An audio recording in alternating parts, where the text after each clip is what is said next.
Search and rescue continues in Meetotamulla. Left wing calls for legal action against those responsible for the Meetotamulla disaster. Warning issued by the Mahanayaka of the Malwadu chapter. Air Chief Marshal Donald Pereira and 2 other ranks questioned over the Lasantha Vikramatunga homicide.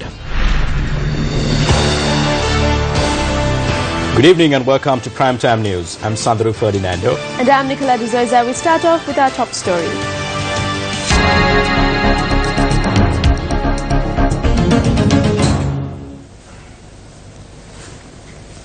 A special meeting of the Polonnaruwa District Development Committee took place today. The meeting was chaired by President Maithripala Sirisena. The meeting took place at the auditorium of the Pulastapura National College of Education. Public representatives and public servants were in attendance. Make Wednesday the day for public meetings on weeks that Parliament does not convene. Allocate the days for the Development Committee meeting from December this year to December next year. Mail it to the ministers, the MPs and the heads of institutions. Their attendance is mandatory for these meetings. But at present, the heads of institutions only send a representative for these meetings. Following the meeting, the President inspected a number of projects in the Polonnaruwa district, including the Kadurola New Town Development Project, the Polonnaruwa Weekly Fair and the Tourist Information Centre.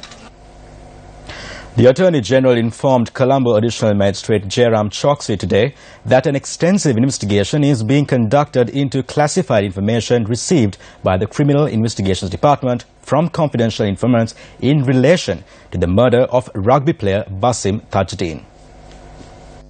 Deputy Solicitor General Dilan Ratnayaka, appearing on behalf of the Attorney General, said investigations are also underway to ascertain if money had been withdrawn from credit cards belonging to the victim on the day of the incident, as the credit cards were reported missing. The Deputy Solicitor General also informed court that investigations are being held into the disappearance of pages of the vehicle movement logbook at the Presidential Security Division on the day before the murder. The Additional Magistrate ordered for the second suspect in the matter, former Senior DIG Anurasena Naika, be remanded once again until the 27th of this month. Minister Ranjit Singh Balapitiya visited the Nurachale power plant today. The minister inquired into the status of the shutdown generator at the power plant. The generator in question has failed 37 times since it came into operation. Generator 2 was in operation since 2014 and shut down 17 times. Generator 3 was in operations since 2015 and shut down 9 times. Generator number 2 is in operation and Generator 3 is down for maintenance. We believe the maintenance will be over soon. However, Generator 1 is not in operation. It is being prepared to go into operation soon. There will be continuous supply of electricity and there will be no power cuts. We will not increase the tariffs as well. The government will assist us in that. MP Sinatambi Yogeshwaran had some harsh remarks on the proposed construction of a distillery in Calcutta.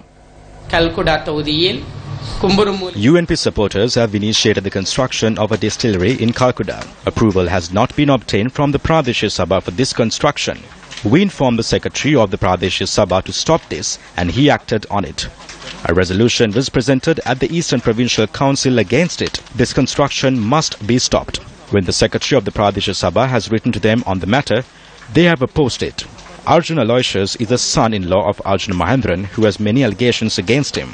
Aloysius has invested a large amount of money and he is doing this with the complete support of the UNP government.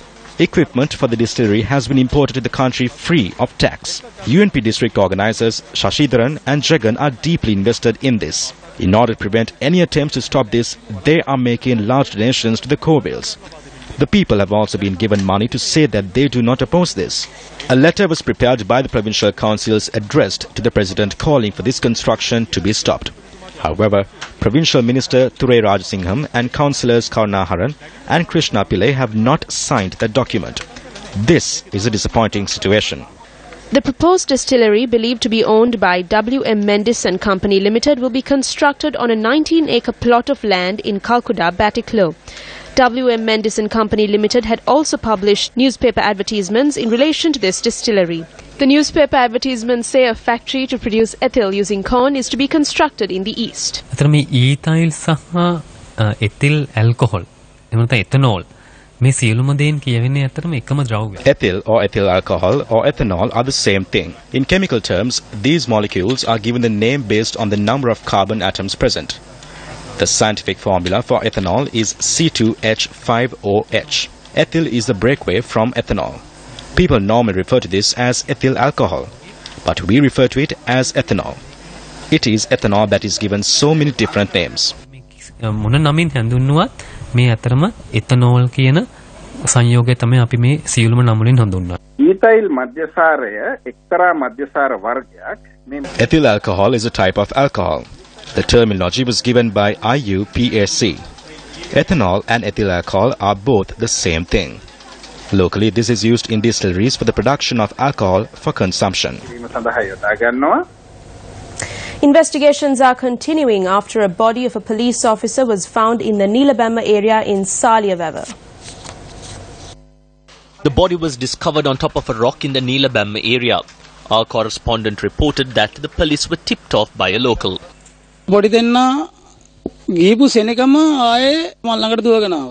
My kids came running to me when I asked them why. They said they had found a gun and a purse. The body was found in parts, notably the head was separated from the torso. Puttalam magistrate Bandula Gunaratna performed the magisterial inquiry this evening. The cause of death is yet to be ascertained. Police say that the remains cannot be identified clearly, but believe the body is police officer Lalit Kumar Siri, who is attached to the Anuradhapura police. He has been missing since the 14th of April. Police said that several bullets from the dead officer's firearm were missing. Several areas in Meerut-Mulla have been classified as dangerous. The police spokesperson said inspections have commenced to make recommendations in this regard. However, sadly, the death toll from the Meerut-Mulla disaster has risen to 31. In late March, Newsfirst visited the area to report on the death of a child, which was a result of dengue.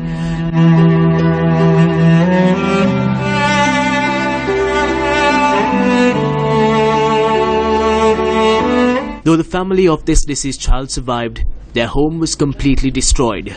Search and rescue commenced this morning and one body was recovered buried under the debris.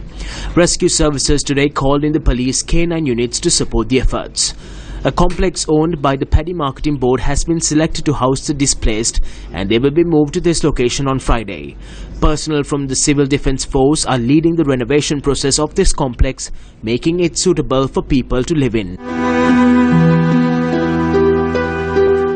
The displaced are currently living in surrounding schools and places of worship, while the government has taken measures to meet their needs. Today, the Embassy of Japan in Sri Lanka announced that Japan will provide tents, mattresses, water purifiers and other electric equipment for the displaced. Despite the measures in place, relatives continue to wait for news, good or bad, about their missing loved ones.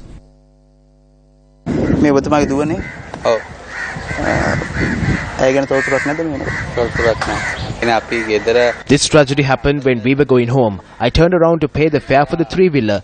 The next moment, both of them were missing. The resident of a house that was spared by the collapse of the garbage dump shared his bitter experience. I went to the street and then I saw everything was moving away. I ran back and told my family to run into safety. I left them because I had to tell my brother. When I was running, a two-storied house collapsed. Around 300 people were running through at that time. A program is also in place to prevent the spread of diseases among the displaced persons. The police presided over a meeting in relation to the almsgiving of the victims. Though the police came forward to bear the expenses, the locals opposed this gesture.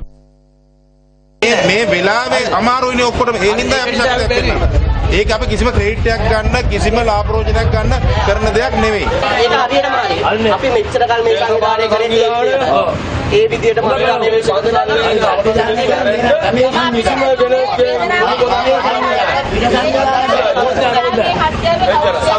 පොලිසිය මාතුන්ගේ අවස්ථාව දිනනවා ඒ දානට මාර්ග රැද්දෙන්න පොලිසියට හෝ රජයට මේ දානමානවල අනුග්‍රහය දෙන්න නෙවෙයි අපි බලාපොරොත්තු වෙන්නේ. මේ ප්‍රශ්නේ විසඳන්න වුන් කටයුතු කරේ නැහැ.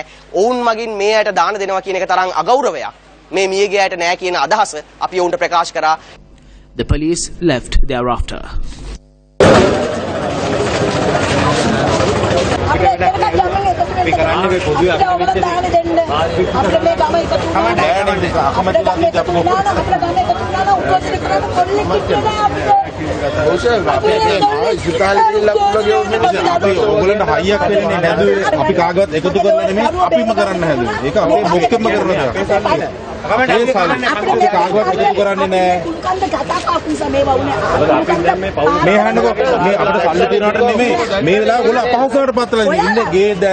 කරගන්න විදියක් නැහැ අපේ සල්ලි නැහැ අපිට සල්ලි දිරවට නෙමෙයි ඕගොල්ලෝ කල්පනා කරලා බලලා කියන්න එක වචනයක් අපි ක්‍රියාත්මක අපි ක්‍රියාත්මක ගමම එකතු වුණා නම් අපේ දරුවෝ බේරගන්න අපිට දාන ඕනේ නැහැ ගමක් එකතු උනේ නැහැ. Addressing to media briefings, activists expressed these views. මිනිසා විසින්ම This is a crime committed by man, so why isn't this being called a crime against humanity? The Human Rights Council investigates crimes against humanity. These crimes are acts that are deliberately committed. If someone is involved in such acts, that individual should take the responsibility of these crimes. I believe that we should find out who is responsible for this. Even if we put it at the lowest level, it is considered to be criminal negligence. If we don't bring those responsible before the law, they will have no fear when committing such crimes in the future. Who is going to take up the responsibility? This is manslaughter.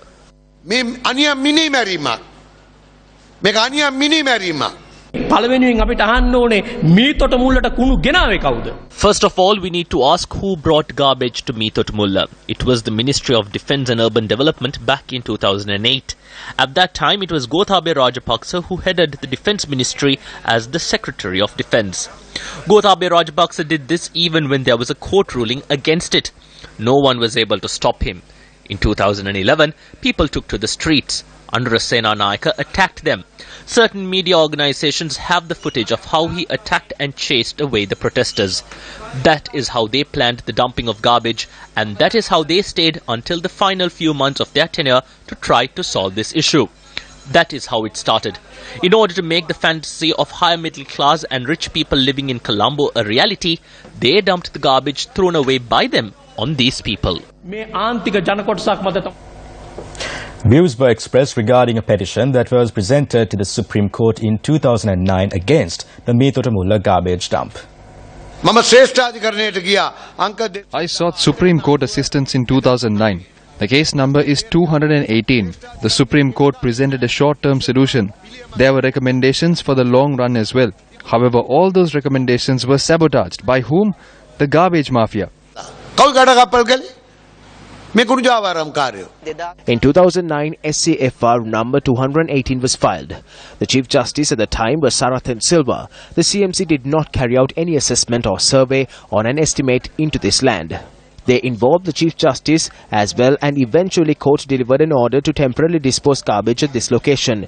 It is clear that this was premeditated because former Chief Justice Sarathan Silva, when delivering the verdict, said if anyone demonstrates or opposes garbage being disposed here, it will be considered as contempt of court. Hypothetically, our limbs were bound through this order that paved the way for garbage to be disposed on a 2-acre plot of land. But later, 1,200 tons of garbage was being disposed in this 2-acre land on a daily basis. Then it was expanded to 23 acres and rose to around 300 feet. It is clear that the plan was already drawn to dispose garbage in Meethotamulla before this particular case was even filed. An order was issued stating that if anyone protests, goes on a hunger strike or engages in any act against the Meethotamulla garbage dump, that individual could be remanded for a minimum of 14 days. This order was issued by the infamous Sarathan Silva, the very same person who said Mahinda Rajapaksa can remain in power and later sought forgiveness from the nation for saving Mahinda Rajapaksa. He took away the people's right to speak against the Meethotamulla garbage dump. All the movements were suppressed. What is happening in Sri Lanka is insane. Saratnanda Silva, the former Chief Justice, is the one who started this. Such persons cannot make decisions like this. There is no system in the world where a beautiful place occupied by the poor is selected as a garbage dumping ground. Not only should we apologize, he should have not made that decision. Courts have a responsibility to inquire into the progress of this decision. The responsibility also lies with the judiciary. This is indeed disappointing. Today, former mayors of Colombo spoke about the unresolved garbage issue. I have done a lot to resolve this garbage issue when I was the mayor. We did it successfully, but I don't know what happened after I left the position. It has become a major issue now. No one knows what to do. Not that I know everything, but the current mayor of the Colombo did not even consult us in this matter. මේ proposal එක ඒ අවශ්‍යතාව විදියට ඒක ගෙනිච්ච නැහැ. ඒ කාලේ තුල මම tender එකක් ඉන්වයිට් කරා. I called for a tender during my tenure. We selected one to do a project in Colombo. We proposed to bring the collected garbage to Colombo as the first step. Then after the garbage is classified into separate groups to get a land in Chila and dump it there. We signed an MOU. But unfortunately, my tenure was over in a year and the next mayor did not utilize this proposal. We don't have a permanent project now.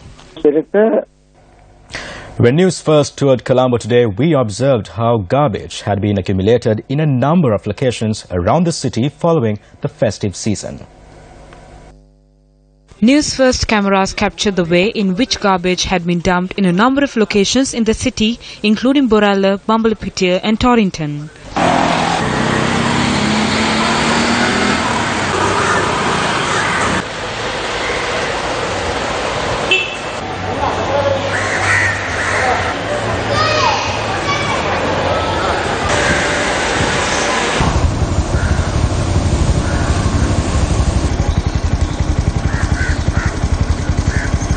The Casper Magistrates Court has issued an order yesterday that garbage belonging to the Colombo Municipal Council be dumped at the Kardiana garbage dump from yesterday until the 28th of April. Residents of Kotikawata protested opposite the Kotikawata General Cemetery since this afternoon, opposing the CMC dumping garbage at the solid waste recycling plant in Kotikawata.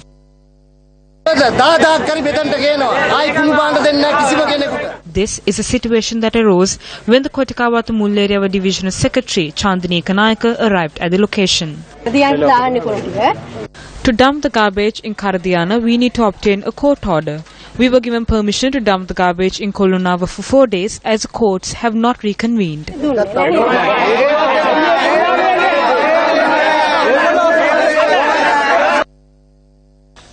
The CID recorded 3 more statements today in relation to the Lasantha Wickrematunge homicide.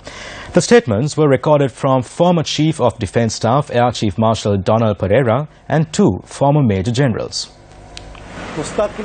Air Chief Marshal Donald Pereira, former Major Generals Mano Pereira and HMHA Herath were summoned to the CID today.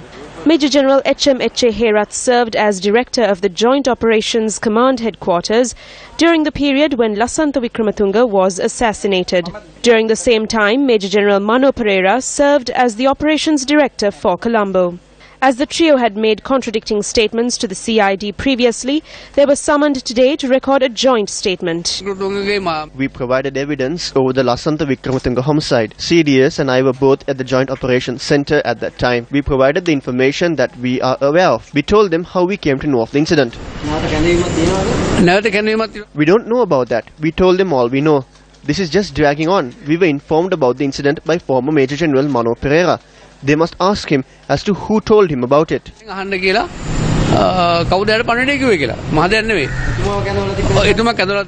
He was summoned and he could not recall the incident. The CID will speak to all the other ranks who were at the Joint Operations Center and everyone under his command. They will speak to everyone and solve this case. The former senior military officers were given the luxury to enter the premises of the CID in their cars in a bid to protect their identity. However, Major General HMHA Herath opted to leave his car outside the premises and proceed to the CID on foot.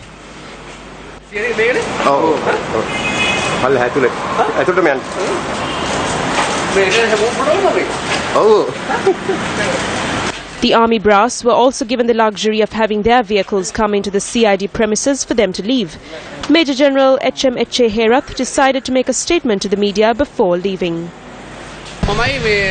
I was here with the CDS and Mano Pereira. I think he left from the other side.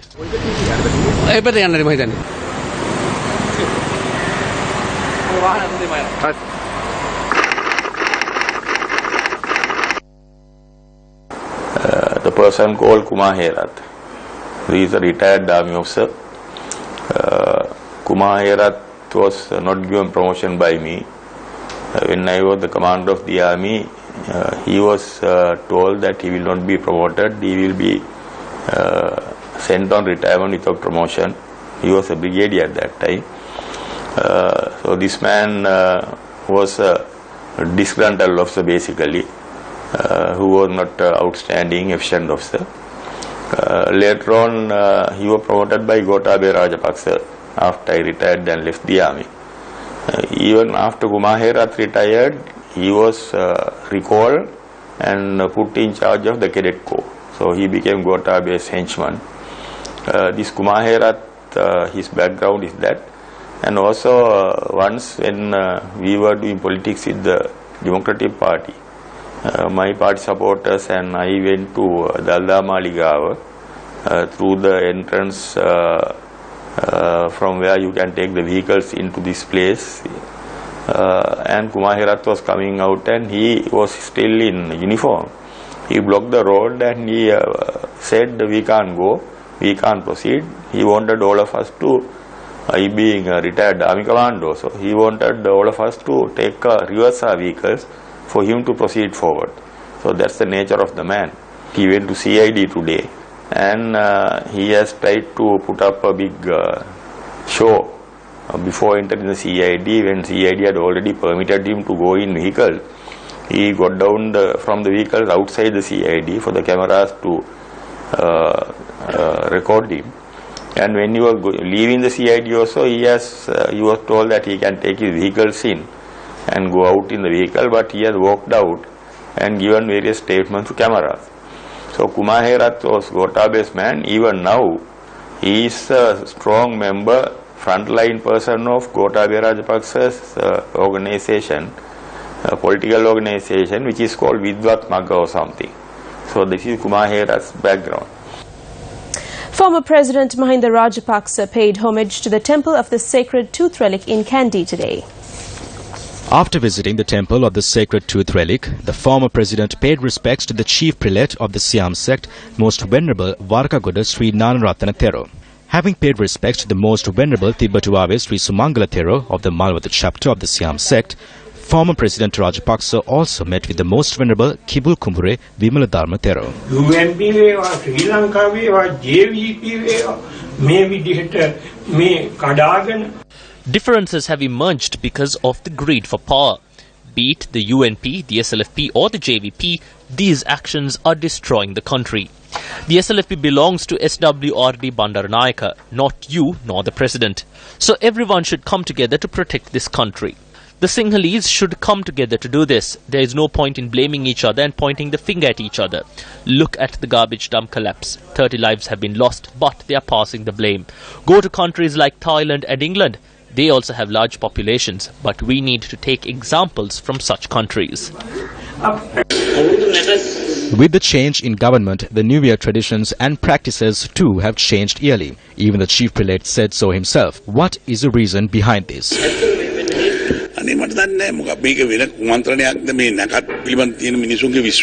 I'm not certain as to why this is happening in the country. I'm not sure why Sri Lankans are moving away from the traditional norms. In the past, everyone carried out the practices at the same auspicious time all across the island. But this practice is gradually deteriorating. The government as well as the Ministry of Cultural Affairs should pay a closer attention to prevent this.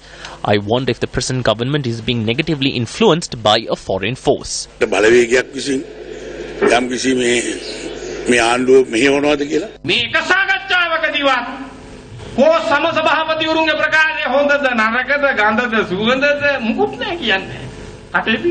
During these discussions, there were no comments expressed on the statement by the co-chairpersons. These people are the local liaisons of the international conspirators. They are the ones who call out to the United Nations to come and save us. Speaking to Indian journalists attached to the World is One news network, former President Mahinda Rajapaksa expressed these views. There was no dependency on China under my government, I must tell you that. All projects were income yielding, so repayment was commercially feasible. We take Hambantota seaport. Now this was negotiated on my first trip. 2006, I think, I went to China. There I negotiated this. They immediately gave it to me in that year. But it was a loan that we can afford to pay because we knew from the income we get, we can pay it. We were not depending on them because we knew it was a direct loan where we never gave them the port. Then after that, for the second and third, we negotiated with them on SOT basis. Only the terminal, not the port. So even at the terminal, they had to pay for it. The land, we never gave them lands like this. But you know, unfortunately with this government, with their approach, as soon as they came, they cancelled all the contracts, or what you call it, the agreements with China, and they antagonized China. Then thereafter, of course, everything was changed. Well, that's a wrap of your primetime news. Thank you for joining us. For the News First team, I'm Nicola De Souza. And I'm Sandro Ferdinando. Take care and good night.